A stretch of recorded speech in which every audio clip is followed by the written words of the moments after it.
Like, for example, I don't know if you remember, but if someone was late to practice on the field, they had to run around the track. We had to do that. You remember that?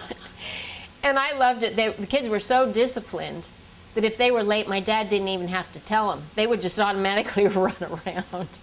Now you can't do that for health reasons, all kinds of things. But my dad came from a military background, and so there were a lot of things he did as a teacher that you can't do now, to discipline the kids or to teach them values and stuff. So the whole society changed enough that I think a lot of the stuff that was happening then goes away as the society changes.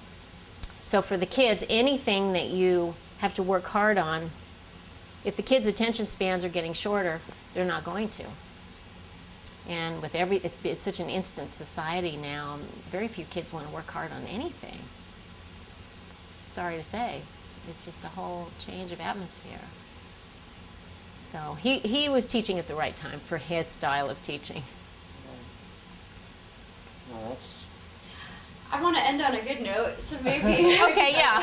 No, I mean... Back up. No, that was fantastic, but what have we not asked you about your father that you want to make sure is maybe tied to the world of syncopated drumming, or something about him that you'd like to share that we haven't touched on, which I'm sure there's 5 million things, but... There are two things. I'll try to tie something to syncopated drumming at the end.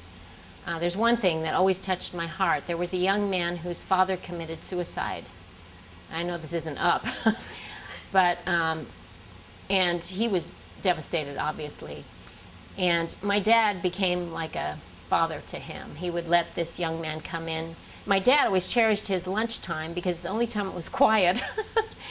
And so he would try to eat his lunch alone in his office, but this kid was so much in need to just talk that my dad let him come in every lunch hour.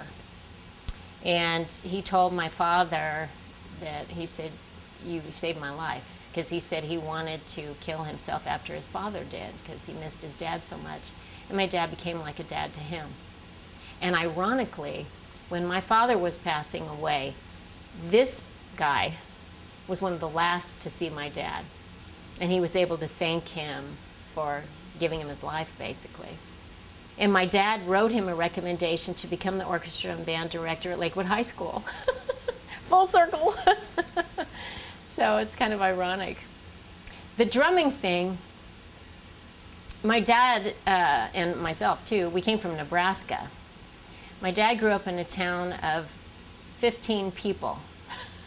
He was born in Ong, Nebraska, out in the sticks. I mean, for him to come out here, it was like coming to heaven, basically.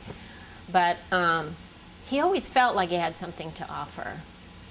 And when he came out here, first thing he wanted to do was to get a good drum line, because in Nebraska, he had to have the band from elementary school all the way to high school, because everybody went to the same school. And so he might have little kids playing drums, and then he'd have a high school guy playing drums. So the drumming was very, very mediocre. And one of the first things he wanted to do was to get a good drum line. So when all of this started to happen, and you know, he had the military drumming and marching when he was in the Navy, but when he heard the syncopated drumming, it's like it turned him on to the whole band sound that he wanted.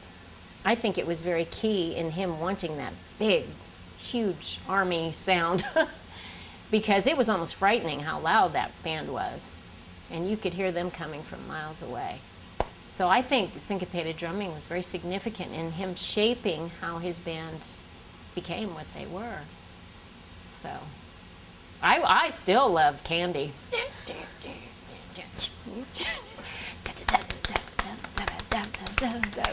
I mean, I used to practice it myself. I never was a drummer, but I just loved it.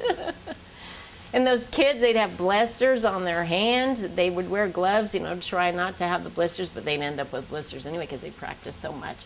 It was exciting. I'm so glad that I grew up during that time because I got to see kids enjoying something that they loved. It was a great outlet for them. And it produced a really great band, you know, so it really, it was foundational to the sound of the band. It really was. So. I don't think either of us have anything else. I think that Is was that it? just It was perfect. fantastic. Really? Yeah. Yes. I'm gonna turn this off so you feel like you're not